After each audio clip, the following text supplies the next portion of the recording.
আজকে আমি তোমাদের সাথে শেয়ার করব what I it in a day. সকাল থেকে রাত পর্যন্ত ঠিক কি খেলাম।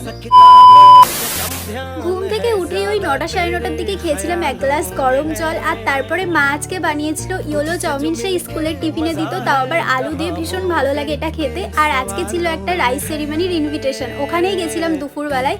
আর ওখানে গিয়ে ফার্স্টেই খেয়েছিলাম আম পান্না, দেন ডিমের টেবিল, তারপরে ছিল ভাত, ডাল, আলু ভাজা, সাথে ছিল পটল চিংড়ি, ইভেন চিকেন, দই কাতলা, সব কিছু ছিল। কিন্তু যেহেতু প্রচণ্ড গরম পড়ছে, আর এই গরমে না এত ভারী ভারী খাওয়া সত্যিই খুব কঠিন হয়ে যাচ্ছে। তাও যেটুকু যা পেরেছিলাম খেয়েছিলাম টুকটাক। আর তারপরে ছিল আমের চাটনি আর পাঁপড়, যেটা খেতে ভালো লাগছিল ভীষণ এই গরমে। আর তারপরে ছিল একটা মিষ্টি, যেটা খেয়ে চলে আসি। আর লাস্টে ছিল আইসক্রিম, যেটা আমি খেয়েছিলাম না, বাড়ি নিয়ে এসে বিকাল টাইমে খেয়েছিলাম।